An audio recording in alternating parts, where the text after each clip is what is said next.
and you're like, okay, my AC is 8, and so my two numbers are 8 and 1. So 4x squared plus x plus 8x plus 2. And then you're like, I'm going to factor out an x. And then I'm going to factor out a 2.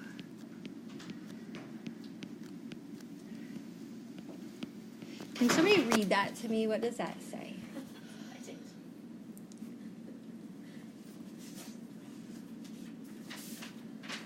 What's that say? Plus 2,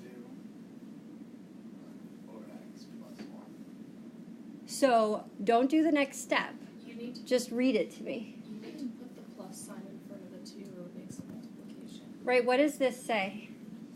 4x plus 1 times 2 times 4x plus 1. Right, it's like, this is all multiplication, right? It's x times 4x plus 1 times 2 times 4x plus 1, which is very different than that, right? And I know that it seems like a small thing, but remember when we were doing like that, those more complex factoring problems, like when we had like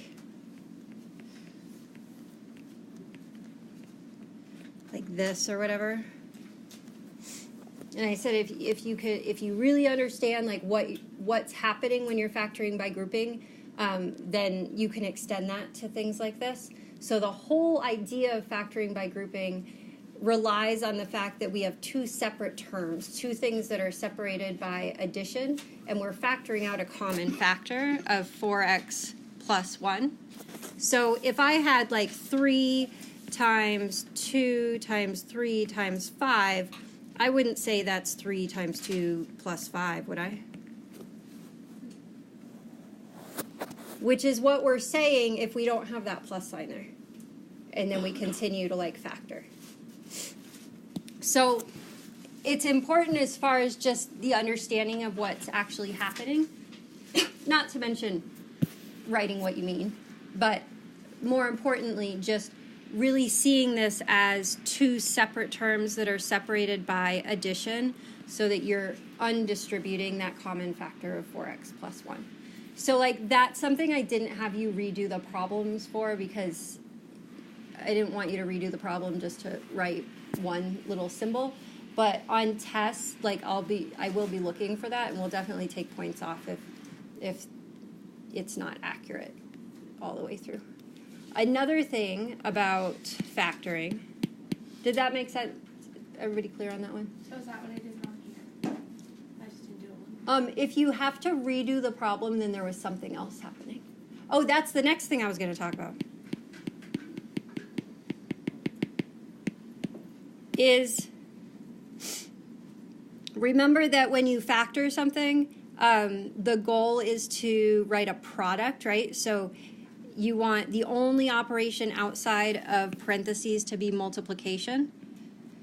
So I've noticed a few of you kind of stopping here, and when I watch people do the homework like online, like they'll stop here when they write it, and then they'll put the correct answer in, like the factored form, which is fine. But like when you're solving equations, people go straight to like x plus 2 equals 0 and 4x plus 1 equals 0, and that's also fine.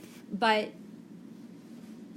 because you're doing the step, you're just kind of not writing it, of finishing the factorization. But when you're just factoring the polynomial and there's not more to do later, like if you stop here, like this isn't factored, right? This is still a sum. It's still addition. And so you have to factor out that common factor of 4x plus 1 in order to write it as a product. So this is 4x plus 1 times x plus 2. And now it's a product because the operation is multiplication and only multiplication outside the parentheses. So this step right here is just one short of being done. If that step, if you have like, let's say I thought that maybe this should be 4x plus 5x plus 2 because I did my AC wrong or something. You know, I just did my AC wrong, and I picked 4 and 5 because I think that they multiply to 8. You never know.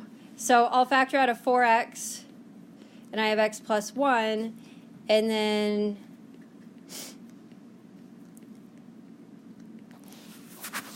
if you get to this point, like this means, well, in this case it means you made a mistake picking your 2 numbers, but you can't factor from this point. Like, we can't just put everything together. Like, I've seen a few of these guys, like,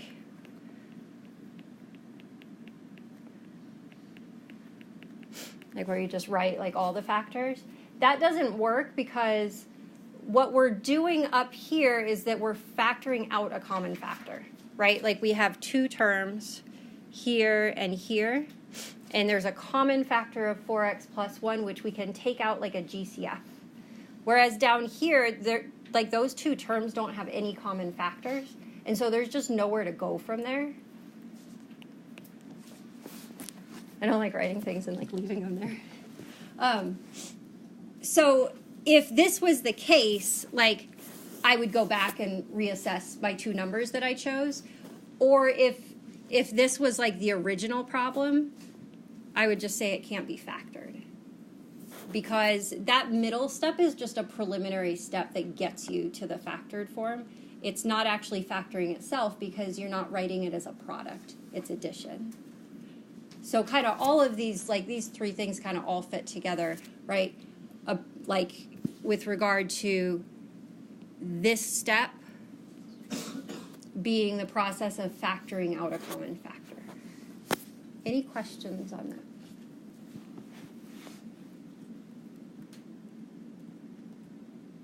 Does everybody understand? Hello? Yeah? Okay. So there was one other thing. Oh yeah, the other thing that there's been some mix-up on, which is totally understandable because the problems are really similar, is like when you're finding what x is equal to and when you're finding what x is not equal to, like, right, like when you should put like the slash between the, or through the equal sign. So like the difference is, well, first of all, as a general rule, really you're only going to use the not equal to if you're finding the domain of a function. But if you start with solving an equation, like you're asked to solve x squared plus 3x plus 2 equals 0. So this problem is asking you to find what x has to be equal to in order to make this equation true. And so you're finding the values that x is. So we would factor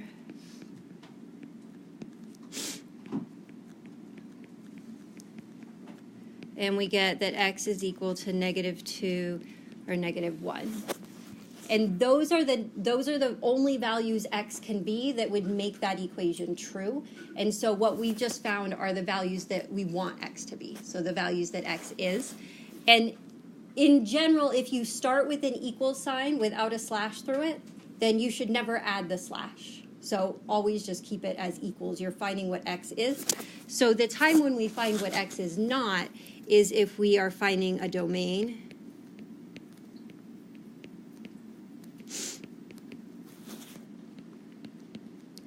So like if we had this guy.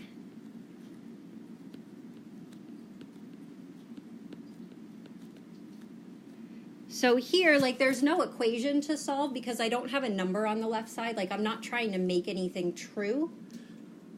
I'm just noting that I can't divide by 0. And so because I know that I can't divide by 0, I know that whatever the denominator is cannot be equal to 0. And so this is where we're finding the x values that, or the numbers that x cannot be. Because if I were to plug, if we solve this, we get the same thing here. If I were to plug -2 into that function for x, it would make it undefined. I would get like 7 divided by 0. Yeah? So when you write the domain, you just want us to write like x cannot equal -2, 1? No, I want you to tell me what x is. That's a great question. Was the next thing I was going to say, is what we just found here is what x cannot be. Our domain is what x can be. So our domain is everything except these two numbers. Okay. So it's easier to find the values that it can't be because there's way less that it can't be than that it can be. But when you actually give the domain, you want to say it's everything except for those two. So if you look at your 4.8 homework, I think it was page 276 that I just gave back, the first and last problem are equations, so they should have equal signs throughout. And then the middle two, those ones are domains, so those are the ones you're using the not equals. So they're really similar, so it's easy to get it mixed up. But a good general rule is that if you start with an equation without a slash through it, that you will never put a slash through the equal sign throughout this solving process. Does that make sense? And then the last thing I wanted to just beg you to do is when you solve an equation, write every step as an equation. So don't lose your equals 0. It's not really for me, it's for you. I swear, like every single semester I have people that don't actually solve the equation because there's problems on the test that are like factor x squared plus 3x plus 2. And that's not an equation, right? All we want to do there is factor. And so the answer to that would be x plus 2 times x plus 1. So if throughout the entire solving process you lose that equals 0, all of a sudden those two problems look really, really similar. And I've had people try to solve these guys and leave these unsolved like every semester. So for your own good, please, please, please, keep every step in an equation an equation, and every step in an expression an expression, because the problems we're doing are really similar. Like it's easy to get them mixed up. So if you use those visual cues, like writing an equation every time when you're solving an equation, that's the way to help yourself not get the problems mixed up. It's just like yesterday I was saying, like, you should write your denominator in every step, because when we solve equations, we're going to clear fractions, and the denominators will go away. So if you don't write your denominators when you're adding and subtracting, it's so easy to mix it up with the one where the denominators do go away. So I know some of this seems like maybe silly, but it's all just to help you guys differentiate between the different types of problems so that you don't get them all mixed up in your head when you're taking a test. Make sense? So, like I said, there's a lot of things on this homework that I just gave back that, like, I didn't have you redo the problem for. I just commented on it. But make sure that you take those into account as you move forward so that when you get to the test that you're making those corrections. Any other questions, like, on what I just gave you or last night or anything?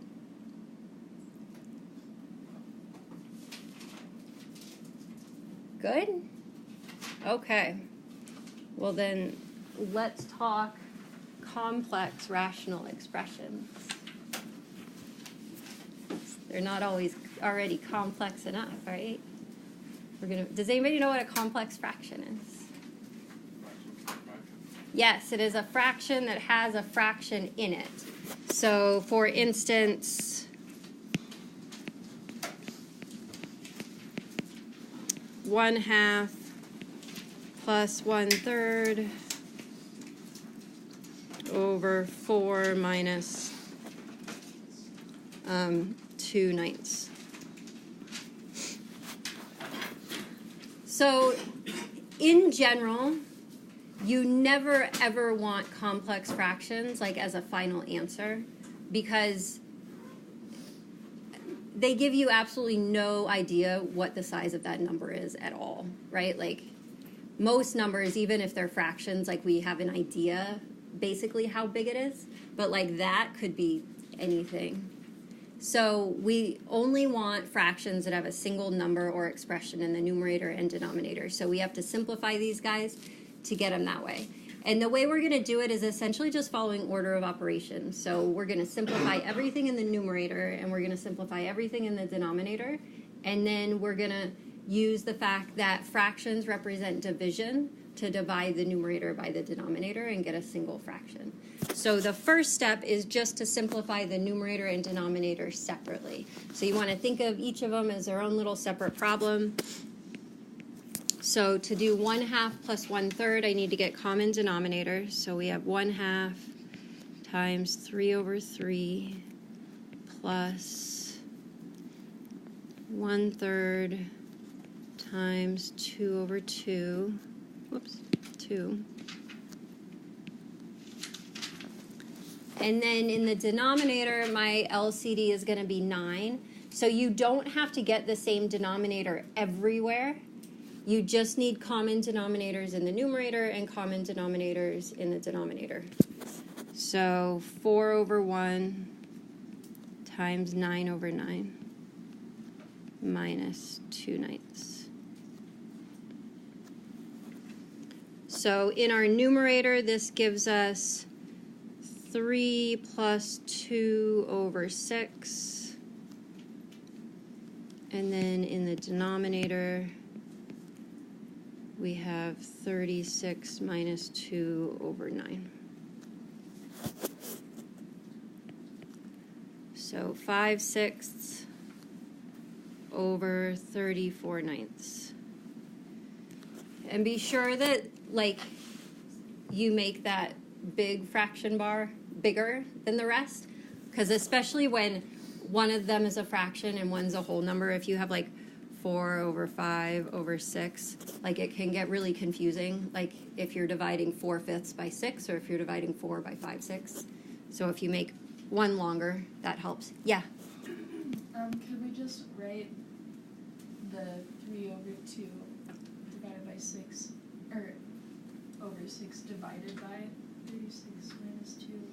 Yes. Yeah, that's going to be our next step. And like you can start that way, like I actually like to do it this way, like I write 1/2 plus 1/3 divided by 4 minus 2/9, like that, and simplify from there. I found that students seem to like the other way better, so that's why I'm showing you that way. But either way is totally fine. And so now we are going to do just that. We're going to notice that we're just doing 5/6 divided by 34/9. And so we're going to write it as a division problem. So 5/6 divided by 34/9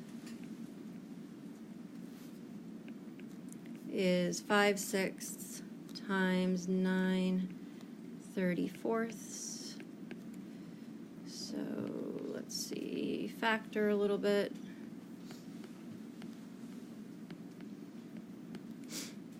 And we get 15 over 68.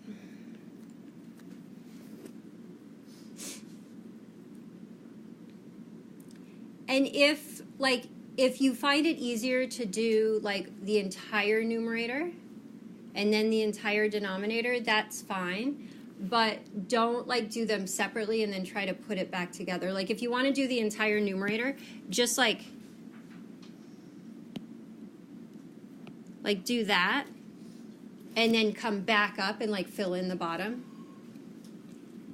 And then you can do the entire numerator first and then the entire denominator. But if you pull them apart and then try to put them back together, often people put them back together in the wrong place or the wrong order. Any questions before we do one with variables? Did I mess up? Isn't the bottom 2 times 3 times 2 times 17? Yeah, it is. Oh. So, yeah, the reason that I didn't do 2 times 17 is that I see that there's not a 2 or a 17 in the numerator. And so, like, I was like, I won't bother breaking it up just to put it back together. But yeah, you're right. If you were going to do like a full prime factorization, that would be 2 times 17. Kevin, was that your question too? Okay. Any other questions? Okay, let's do one with variables.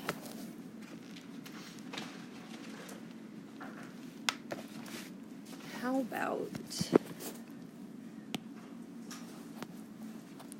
let's do 1 over C plus 1 over D over 1 over C squared minus 1 over D squared.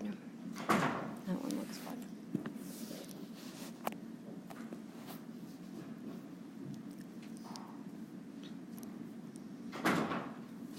So again, we can do like the entire numerator first, just by like doing the top half of our fraction and then going back and doing the bottom half.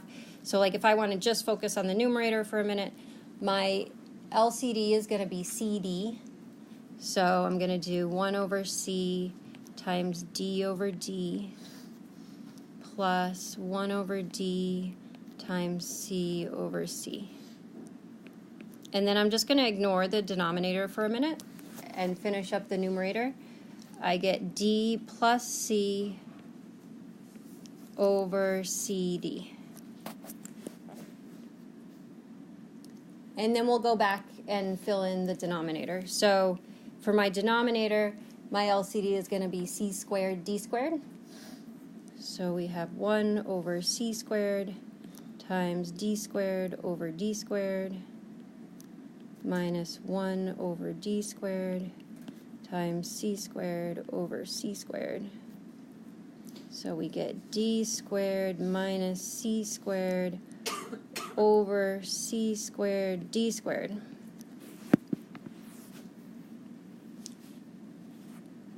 So we'll write that as a division problem. D plus C over CD divided by D squared minus C squared over C squared D squared. And we'll multiply by the reciprocal of our divisor, so D plus C. I'm going to go ahead and put my parentheses in at this point too. Times C squared D squared over D squared minus C squared. When it comes to polynomials with more than one variable in them, I know you guys had one on one of your homeworks, like 5.1 I think it was. If you know the shortcut, you can shortcut this right out. But if you're not using the shortcut yet, you'll factor this exactly the same way as any other polynomial, but instead of putting 0D in the middle, you're going to put 0DC, or CD sounds better, but I have it in that order, so I'll just leave it, minus C squared. So you take one of each, and the reason for that is, like, imagine if you multiplied two binomials to get D squared minus C squared. Like, in order to get that D squared, I'd have to have a D here and a D here. In order to get the C squared, I'd have to have a C and a C, and so those middle terms are going to have one of each.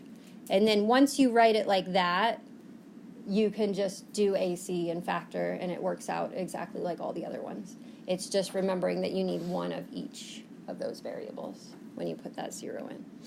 So this ends up factoring into D plus C times D minus C. So we've got D plus C times C squared D squared over CD times D plus C times D minus C. And my D plus C will cancel. And then one factor of C and one factor of D. So we get CD over D minus C. Another helpful hint when it comes to working with more than one variable is that it doesn't really matter what order you put your terms in, but you want to be consistent. So like if I had C plus D on the bottom, or on the top, and D squared minus C squared on the bottom, like I would rearrange so that they both had either the C first or the D first. That way when you factor, your common factors will look the same. So just reordering. So there's not really a correct descending order when there's more than one variable, but you just want to be consistent about the order. Make sense?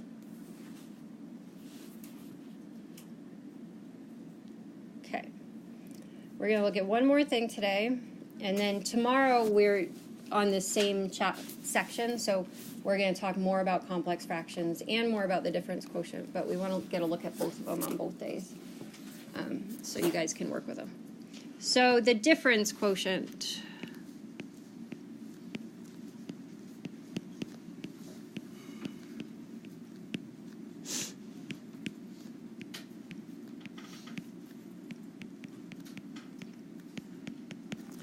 So the difference quotient is the basis for the derivative of a function. So in calculus, when you start taking derivatives, you'll use the difference quotient. It's part of the definition of the derivative.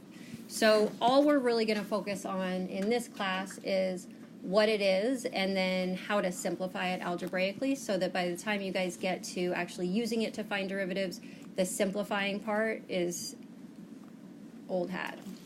So let's start with just a basic function. So I've got a graph. I've got some function that looks something like this. And we're going to call this function y equals f of x, which means that to find the y coordinate of any point on that function, I plug the x coordinate into f. So I evaluate the function f for whatever the x coordinate is.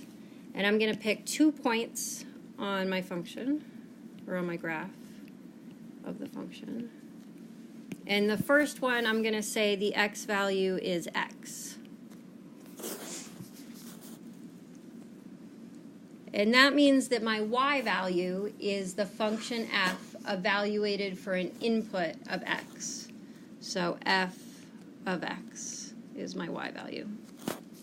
It's just whatever I get when I plug x into it, into my function, which we don't know at this point because we don't know what the function is. So that makes this ordered pair x, f of x. So far, so good? Now that second point, we're going to just set a distance between our 2 points. We're going to call it h. So we're going to say our 2 points are h units apart, which means that my second x value is x plus h. So it's just some specified distance bigger than x. So what should the y value be? Yeah, it's just my function with x plus h plugged in for my input. So f of x plus h, which makes this point x plus h is my x coordinate, and then f of x plus h is my y coordinate. So the difference quotient of the function f is the average rate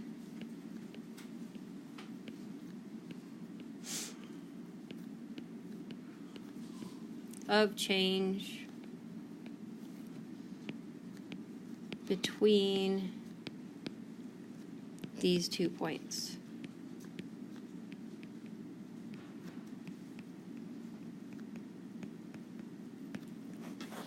And remember that average rate of change is just a slope, right? It's the slope of, get my line to actually go through my 2 points. Maybe. Oh my gosh. I'm going to draw a line. It's kind of straight. So it's just the slope of that line, that secant line. So remember that slope is found just by doing the change in our y coordinate over the change in our x coordinate. So our difference quotient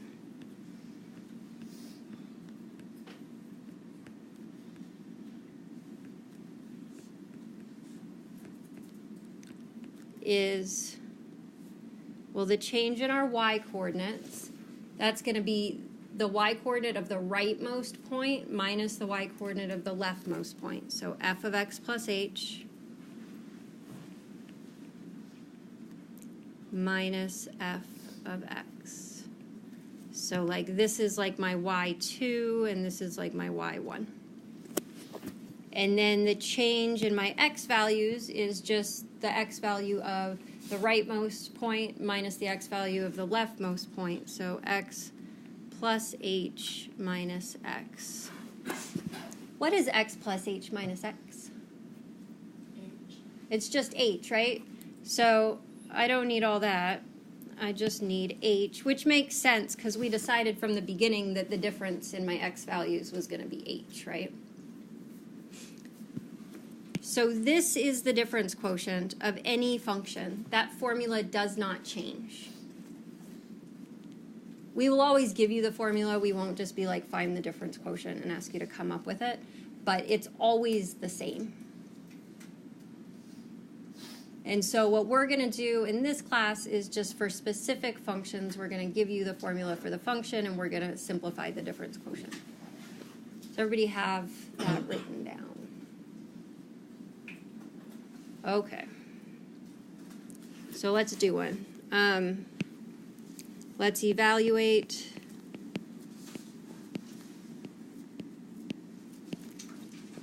the difference quotient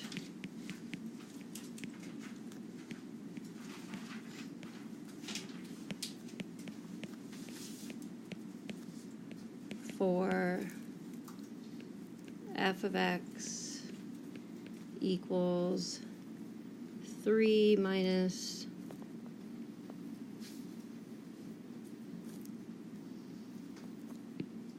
x squared. So some people find it helpful to do this like in pieces. So figure out what f of x plus h is first and then put everything into the formula. So we know that f of x is 3 minus x squared.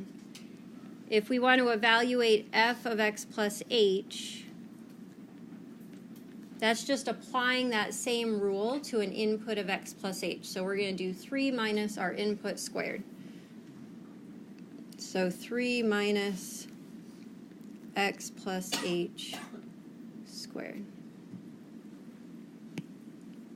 So and if you look like from on the left side, what changed between those two things is that what was in the parentheses went from x to x plus h.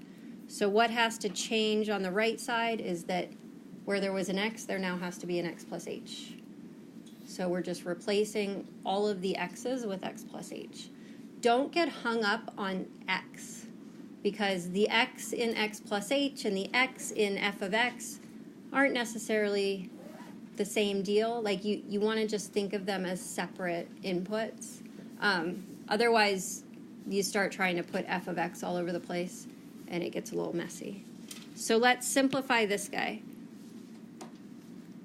We are going to multiply x plus h times x plus h, which gives us x squared plus 2xh plus h squared.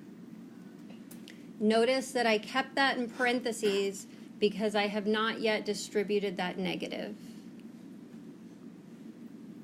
So to get rid of the parentheses, I distribute the negative.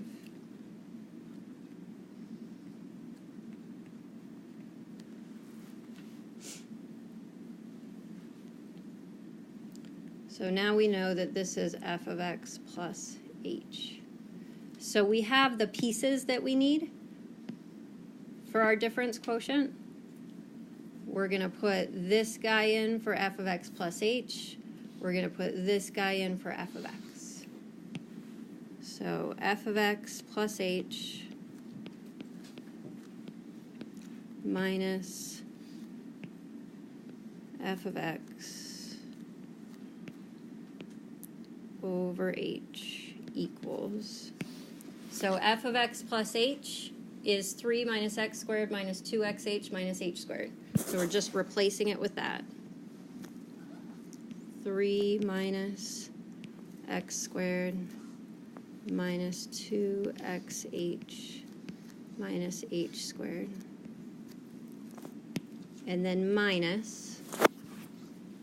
And then f of x is just 3 minus x squared.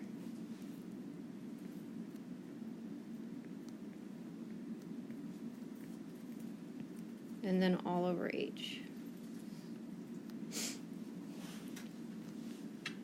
You don't necessarily need that first set of parentheses around your f of x plus h because there's nothing to distribute on the left of them. So if they weren't there, it wouldn't change anything. However, that second set of parentheses you need because we have to distribute that negative. So if we don't put parentheses around our f of x, we're going to have some sign problems as we continue.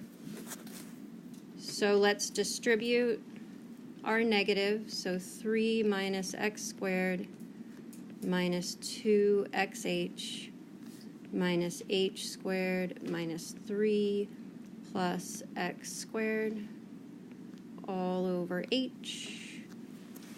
At this point, when you combine like terms, you should end up only with terms that have an h in them. They can have other things in them. There can be x's as well, but you shouldn't have any terms without an h because 3 minus 3 is 0 and negative x squared plus x squared is 0. So the only terms left have an h in them. If that doesn't happen, then something went awry somewhere else. In all likelihood, you forgot the parentheses around your f of x. So if you end up with terms that don't have an h, double check that you put parentheses around your f of x and you distributed your negative. So we end up with negative 2xh minus h squared over h. Because both terms have an h, I can factor an h out. Negative 2x minus h over h. And I could have factored like a negative h out, but I know the only thing I'm going to cancel is that h. So that was the only thing I took out. So you don't necessarily have to do like a full factorization like you would do normally, because you know that the only thing canceling here is the h. So we have a final answer of 2x minus h. Yes? Why wouldn't you factor out a negative h? Just because I know that the only thing that I'm going to cancel is the h. Oh. So like I think in the last class we had a problem where I could have factored out a 2h. And like, so just for these particular problems, I just take out the h because it's the only thing that'll simplify. And that way what I have left is like a single polynomial. Other questions? I think we have time for one more.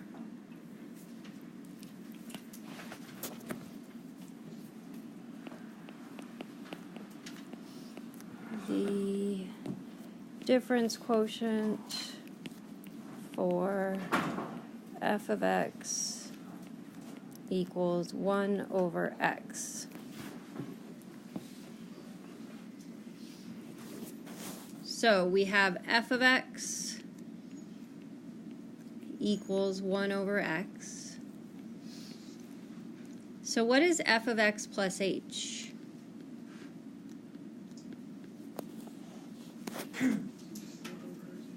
Uh-huh. 1 over x plus h.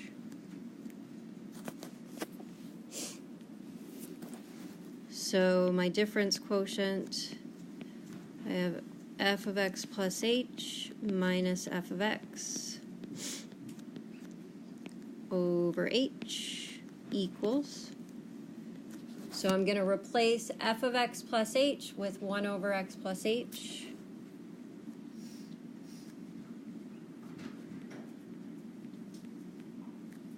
Minus, and then we'll replace f of x with 1 over x. And that's all over h. Hey, look, it's a complex fraction. Like all comes together. in the numerator, what's my LCD? X plus H. So is there anything you can multiply x by to get x plus h? So we have to think of those as separate factors, right? Because the only operation we're allowed to use to get common denominators is multiplication. We're not allowed to like add h to the top and the bottom. So my LCD is going to have a factor of x and a factor of x plus h, since there's nothing we can do to, like, there's nothing we can multiply either one of them by to get the other one. So we have 1 over x plus h times x over x minus 1 over x times x plus h over x plus h. All over h. Don't lose that h. It's easy to forget him. And then he never comes back. Equals. So we have x minus x plus h over x times x plus h. Can I cancel that x plus h? No, because the numerator is not factored, right? There's subtraction outside those parentheses.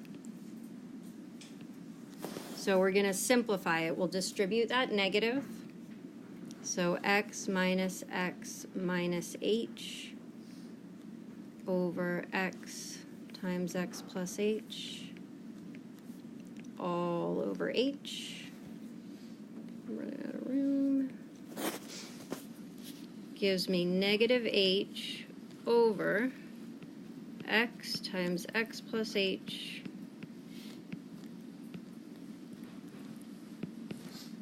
over h. So now we'll divide. So we're doing our numerator, which is negative h over x times x plus h, divided by our denominator, which is h over 1. Multiply by the reciprocal.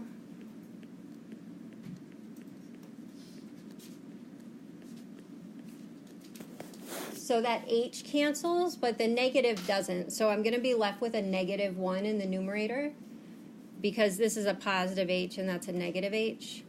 So we're going to end up with negative 1 over x times x plus h as our final answer. And notice again that that h canceled. That's one of the things with the difference quotient, like you will always cancel that h. Because when you find a derivative, you're going to end up trying to put 0 in for the h, and if the h doesn't cancel, you can't put 0 in because it's in the denominator. So again, if you find yourself not being able to factor out an h and cancel it, then that's a good indication that something went wrong with the algebra. In particular, if you end up getting 1 every time you do a difference quotient, it's a simple mistake to fix. I know exactly what it is. Just come see me and I'll show you. So you should not get 1 for every single difference quotient that you simplify.